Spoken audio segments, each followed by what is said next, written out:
So we do have one of the persons I'm very proud of, I must say, because he broke ground right here on Rise and Shine. I did. Yeah, and he's here this morning. He is a political analyst and, of course, a political scientist, Dr. Shane Mohammed. Good morning and welcome, sir. Good morning. Thank you. Yeah. Thank you very much. Yeah, I appreciate that. I said that you broke ground here. I did. And that is not a lie. That is not a lie. We cannot deny what is not a lie. All right, let's get straight into it. Let's deal with the geopolitics that's surrounding us presently. The Venezuela, USA, Trinidad debacle, could we call it that? Obviously, our Prime Minister is not welcome in Venezuela.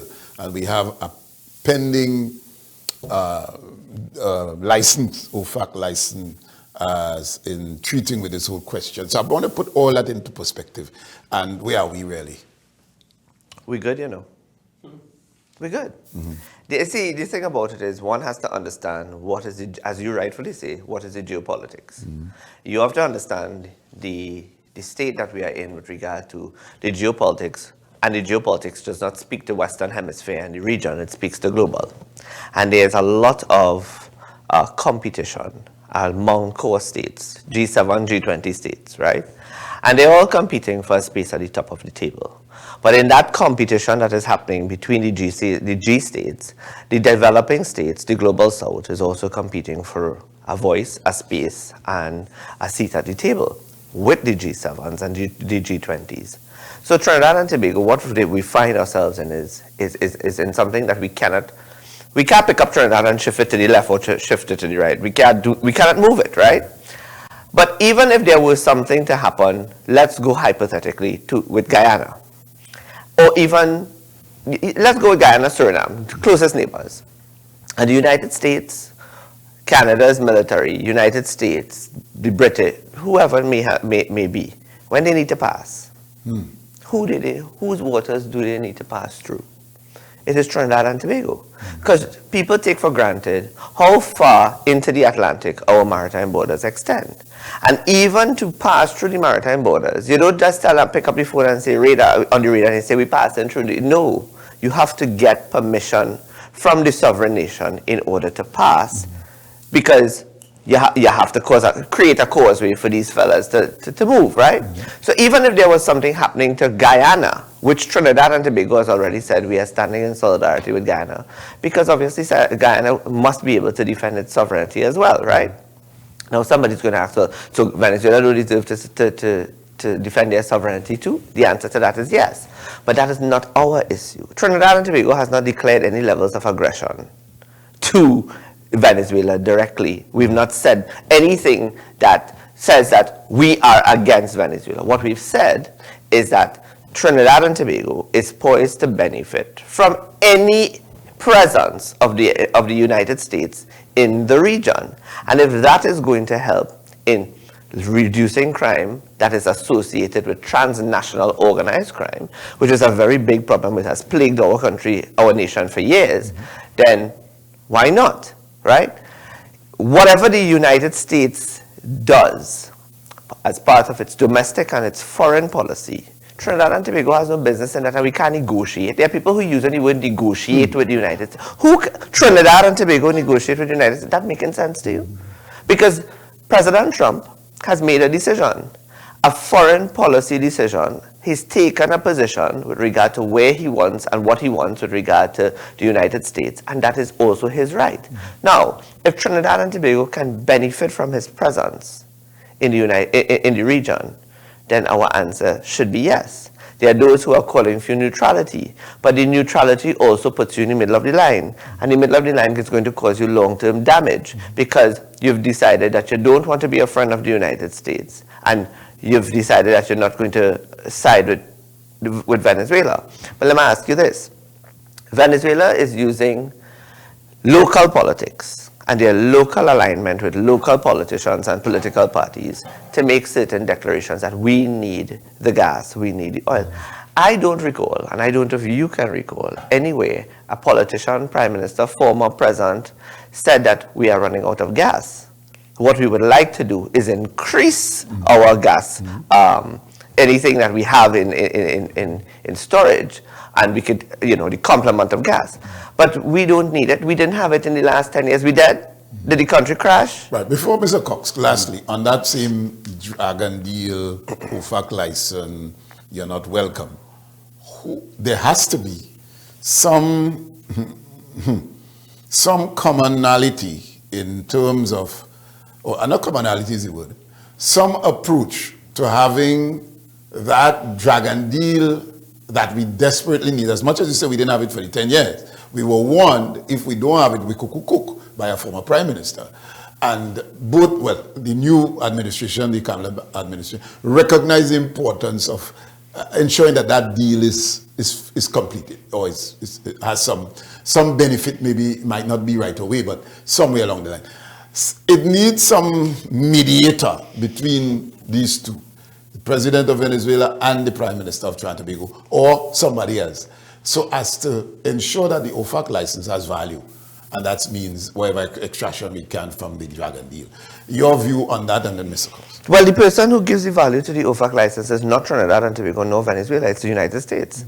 And therefore, the United States is the one that granted Trinidad and Tobago that license. And if we go back to the discussion on the OFAC license has conditionalities, and the present Prime Minister made it very clear that the OFAC license had certain stages and steps that we needed to go through before, we got to where we needed to go, because there was a lot of negotiations to be had. There are agencies that are acting also on behalf of Trinidad and Tobago, United States and entities and whatnot. Now, that is in the first instance for 6 months, and then it is renewable. That OFAC license may not necessarily, it may be determined by a whole different system altogether, a whole different philosophy, a whole different ideology.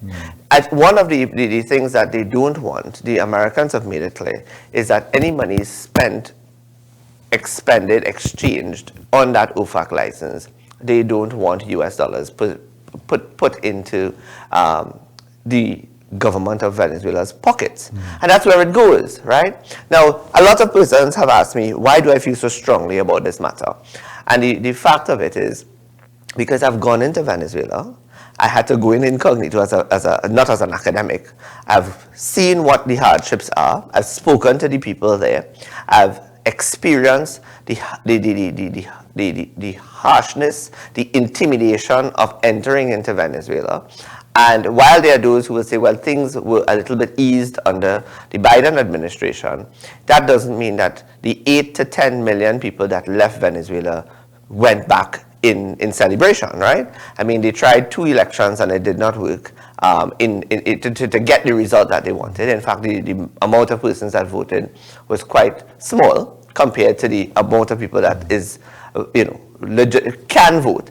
So we have to be very mindful if we don't understand what is happening in terms of the geopolitical perspectives, the relationships and all of that, how unique we find ourselves and why we find ourselves. I mean, as I say, we can't move to the left, to the right, to the north, to the south, right? And therefore, I think if one wants to progress in the direction, move away, because as you say, one former prime minister said we needed it, but you had 10 years in office and you did not achieve it. That says a lot. And therefore, if we needed it then and you did not achieve it, I don't understand, going forward, we may not necessarily need it. It would be something we would want. And we have to also decide what it is we need or want. Very good. In terms of I know you mentioned that a lot of persons in Venezuela are functioning, I guess they need to make ends meet. And I want to point to a protest that recently happened, a march, where our Prime Minister's name was on placards and that kind of stuff. Is this also part of, or can we look at it as persons, these thousands of people in Venezuela, really just wanted to ensure that their bread and butter is very well? That's an exceptional observation, and the answer to that is yes, because here's the thing. There's something called a food box that the Venezuelan government gives to each household. And that food box must last that household 30 days. And if the food box runs out before the 30 days is over, you will starve, right? So you have to understand that they've taken the Chavista ideology of socialism, of being each other's keeper and taking care of each other, to a whole different extreme, that now people are surviving on food boxes. They have not social welfare but social dependency. If people are not working or not, and they are not earning, I spoke to, and this stood out to me, I spoke to a young man who is a journalist by profession, studied in Venezuela, acquired a journalism degree, but chose to not be a journalist because journalists can be easily killed for reporting, content. So he was surviving. He was working as a social media manager for a multinational organization, and multinational organizations are flourishing in Venezuela for one reason. They benefit from the authoritarianism / extreme, I would say, dictatorship of the government, suppressing the resources downwards. And as a result of that, they benefit from cheap labor. So men who need money to survive and to go about their daily, they will accept the menial salaries to be able to survive. So that young journalist, here was what stood out to me about that individual. One, he left his home to come to be interviewed with an ID card and his apartment keys. And when I asked why, and a few bolivars, I said, "Oh, you walked here?" He said, "Yes." I said, "Why did you walk with your keys and your ID card?" He said, "Because between the 10 minutes it took from where you are to where I am, I could be murdered. And I must be able to be identified." Right? That's one. Two, he had a degenerative eye disease that required him to get new spectacles on an annual basis, get his eyes tested, and eventually get eye surgery. At that time when I met with him, he was 23 years old. He had not changed his glasses for 3 years, got an eye test, and therefore his vision was leaving him. And I said, "So what is your plan?" His plan was to either get on a bus that left Caracas en route to Peru, or to earn $500 to get a plane ticket that took him from Caracas to Lima. The tricky part was he was earning $15 a month. That must cover food and bills and rent. So let's, unless you've seen it and you've gone in there to understand what people are dealing with, now you understand how people have moved out of there in mass droves, right? So we have to, if you didn't do this and you're not reading, because I have to also say, the media is peddling a lot of information that suits their headlines, that leads to them making money. So I was like, Reuters and AP and all of these people suddenly found where Cedros, Trinidad and Tobago is. There are people who live in Trinidad and Tobago don't know or never saw where Cedros is, right? But these people found themselves on one of the closest points of Venezuela to carry a news story. Yeah. Is there a split within CARICOM in terms of the stance? Because I mean, for the most part, that the region is a zone of peace and non-alignment and so on. But in Trinidad and Tobago's context, there's a distinct stance.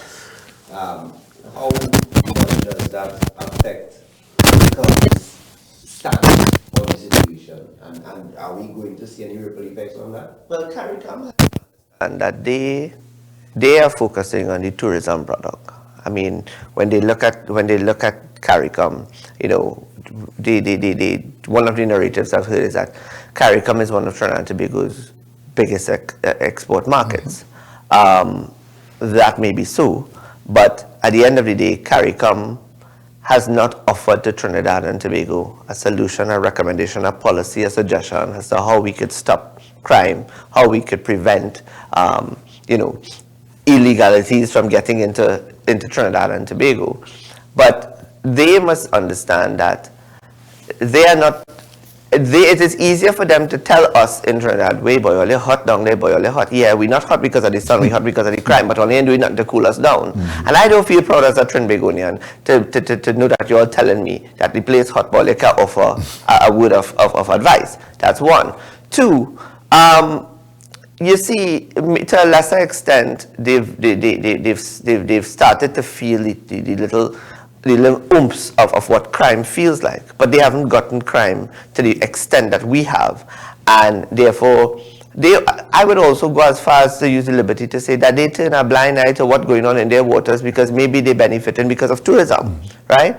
So that's their prerogative, and if they choose to stand on their own and not stand with Trinidad and Tobago at this point in time, because what a prime minister has decided that enough is enough, we have to redirect the purpose of this nation and our people, and they can't understand that, then she's right to make her statements, because if they don't understand it, they will not understand it now and they will not understand it in the future. All right, so let's shift gears now and come to Tobago. The THA election is due. Well, you say soon, I said due. Right, well, wait. Right.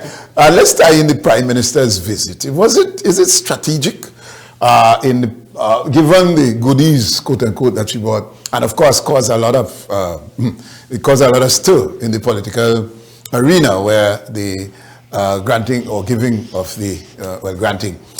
the export license for the quarry.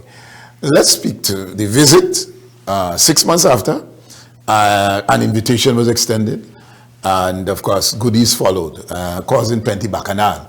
Is that all a strategy leading up to the THA election in your interpretation? And if not, then just speak to the visit. So there's always, in governance, there's always politics, because politics is what births governance, right? So there's always that. And the visit was one very necessary. I mean, you're the Prime Minister of the Republic of Trinidad and Tobago.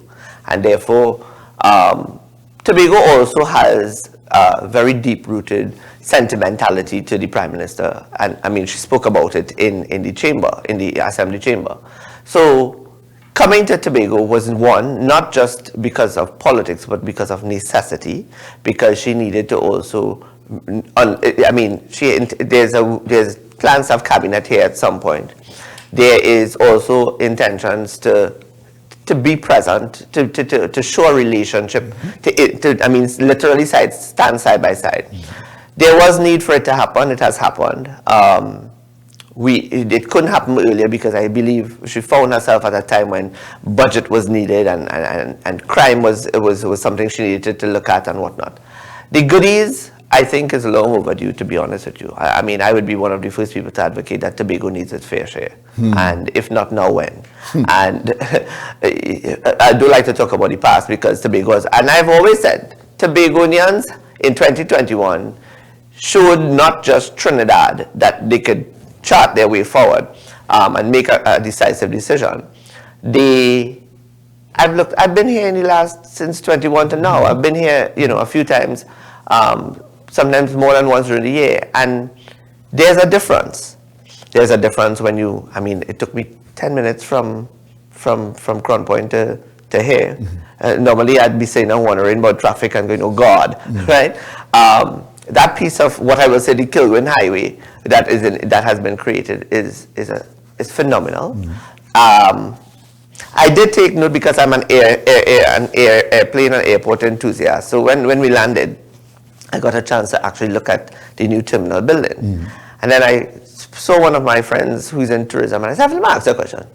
Is 2 bridges, international bridges, I see in that building? 2! He said, yeah, boy. I said, 2! For 3, the intention was for 3 million passengers. I don't know where you're going to find them, but I look forward to seeing it found, right? But, I think in the past incarnation, the Prime Minister has shown that she has a serious interest beyond the politics, but about movement and development. And there was a discussion of autonomy in the 2010-15 period. And I told International, I will say here, not many prime ministers have been able to win 2 elections and win it with constitutional majorities. And therefore, in the second round and in this second period, I think the Prime Minister is definitely about etching a space, entrenching herself into the history books of Trinidad and Tobago with impact, results. And therefore, I think the visit was, yes, political, because of what I said, politics, governance. But I think I believe it was necessary. And I think a prime minister doesn't come to Tobago with any prime minister. All right. Doesn't come to Tobago with your hand empty. All right, good. Let's deal with the upcoming election, the Farley-led TPP going into this election. The momentum from the general election to now, the momentum is still there, and the other parties, the PNM, for example, are they... Which version of the PNM? No, I'm asking now, is there a contest here, or is there no contest as far as... Well, that's the first question I will ask is, whose PNM is this? Is this Penny Beckles' PNM, or is this Keith Rowley / Stuart Young's PNM? That's the first question, right? Because I am confused which PNM we talk to sometimes. And why are you confused with Penny? Is Penny not a good enough leader to lead? I did not say that. I'm asking, and why would you bring I don't know, because as far as I am aware, and I am concerned, the word retirement seems to have not settled down into Keith Rowley's brain. Retirement means stay out and relax. Relax yourself, hush your mouth. You had 10 years to gallivant yourself, right? The results of 2021 was part of your gallivanting and not giving and governing. But the PNM as it is, the Tobago Council of the PNM is not Penny Beckles' PNM, Tobago Council PNM. I mean, for all intents and purposes, I still believe that their leader is Keith Rowley and Stuart Young. All right, Mr. Cox. Well, it's just looking at the landscape now, because I mean, the question what Brother B would have asked. Is it contest? Contest requires content. What is the content? I've been listening to the gentlemen and them going around their little meetings, what they call it, a community, right? What is the content? What is it that they are offering to Tobagonians that will give them the license to return to PNM governance in 2025? I saw a post, was it yesterday, where just a snippet of what the Ansel Dennis would have been presenting and talking about the 4 years since the Farley-led administration has been at the helm. And someone in the comment section was like, I would take my chances if it's 4 years as opposed to the 21 years. So, but then someone responded to that comment and was like, well, what are the other options? I know we would talk about the two popular parties, but just looking at it from a voter standpoint, how is there a major shift? Because if you look at 2021 to now, there is somewhat of a shift in terms of how the voters are voting. And just based on your experience and your observation, the data that you would have access to, is it still about party? Are people voting based on party? People in Tobago vote a bit differently than Trinidad. And they vote on also performance. The statement, I will take 4 years over 21 years any day, tells you that there is something there's a bitter taste in the back of Tobagonians' throat that they have not relieved themselves of yet. And you can't blame people for that, right? The fact that they also shifted in 2025, when even there were doubts on the ground that their shift was happening, that they shifted to blue in 2025, tells you that they were not just fed up of the THA governance, they were fed up at the central government lack of governance. And therefore, they seem, Tobago, Chrislyn Moore, my very good friend, always says, Tobago's development is national development. And I said to a colleague of mine in the United States, in describing Trinidad and Tobago, I said, Trinidad and Tobago cannot exist without each other. They are each other's yin and yang. And I walked through the airport on Thursday, and even was driving past it. Trinidadians, when they need, even myself, I will admit, when I need clarity of mind, I come to Tobago. There's a peace, right? And so there's a product here that still requires some work. that needs development, stronger development, aggressive development. And let's be fair, the TPP administration struggled with the PNM administration in Trinidad, and that's unfortunate. And you know, people want to talk about the chief secretary, and when he said, you know, this statement about your friend in the mango tree, right? Well, Oli didn't realize, I don't know if he probably, Oli was getting pelted with green mango in Oli's head, right? Oli wasn't given any. So the bottom line is, there's work to be done, more work to be done. Right. And the export license was just part of that work that is required to push the tourism, the Trinidad Tobago product. And there's a lot of potential on the island. At this stage, I'm waiting to hear, beyond Ansel Dennis talking about Tobagonians suffer for the last 4 years, I want to ask himself, the suffering of the Tobagonian people that he's talking about, did it come as a result of the chokeholding that they received from the PNM central government that was very concerned that they were so let me be a little. They were so concerned and desperate to ensure that they pull back Tobago under the reins of the PNM. They ensured that there was nothing that the Farley administration could have campaigned on in terms of governance to ensure that once they took hold of the THA, the people would have automatically gone back to the PNM. But even that says to me that you are behaving as if Tobagonians are not intelligent, and they're far more intelligent than you give them credit for, because they chose to go in a different direction after 21 years. All right, so let's say, all right, so this election may be called in maybe a month, 2 months, thereabout. So it's a given, basically what you're saying, that nothing is a given. All right, okay. So the PNM, so let's speak to all the parties in Tobago. Obviously, the PNM would be the stronger contender, or going up against the TPP. Yes, yes. All right, so they would be the major challenger, so to speak.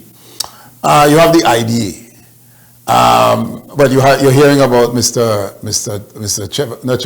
Anthony James bringing a new party you haven't seen. Or for the purposes of what? Well, right, I'll come in there.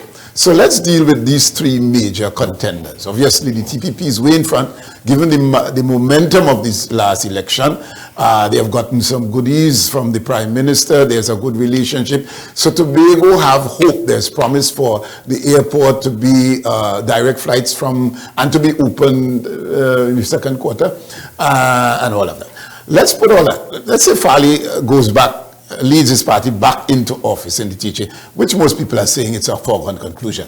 What are Tobagonians anticipating for delivery? I could call one of them, which is the autonomy bill, or Tobago given the right to self-determination.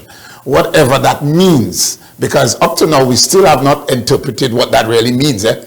Because we can have all the assets, the quarry, and if it's not producing, as was identified by everybody, that it's not producing enough for export and what have you, then we could have a white elephant on our hands. If we are not making the necessary investment in bringing the experts in to maybe lease. So let's speak to the anticipation that Tobagonians are waiting for. One, enough money to run our own affairs. Two, the giving or the giving us the right to self-determination. Take it from that perspective. So I definitely think that self-determination and autonomy is something that is going to come within the next 5 years. And there is a conversation from listening to even Zerisha Hackett and talking to others. There's already discussions on what that is going to look like. There are different papers that they are looking at, different versions of what the autonomy bill would look like. And then they're going to come together with the best outlook. That just can't simply then say, yeah, there's it, we're going to the parliament, and the Tobagonians have not seen it.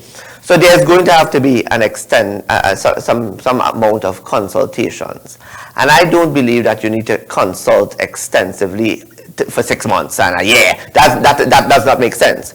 those that are interested in understanding and contributing to what that autonomy bill looks like, what that self-determination philosophy and ideology looks like, will show up when the consultations are taking place, and they will voice their concerns, the notes will be taken, and then it comes back into package, and a proper bill, is created in the interest of all.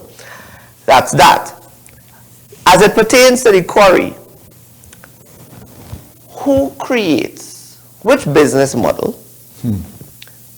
And you're going down in the master's in the MBA program now, right? Which business model that understands its potential but does not have the document to ship outside is going to function at its full capacity? So you're creating mass production to do what? Keep it in storage or send it to Trinidad when you really and truly want to hold on to what you have to send outside. So let's give the license and opportunity to come into operations. Let the quarry then start to produce the way it envisions itself, and let's then make a determination on that when by the numbers that determine whether it was a plus or a negative. And then those who did not, who are responsible for production and exportation and whatnot, if it's not up to the standard, let them explain themselves, right? So I believe in giving people, especially in governance, the opportunity to grow and to flourish, to succeed, or obviously to fail. Very good.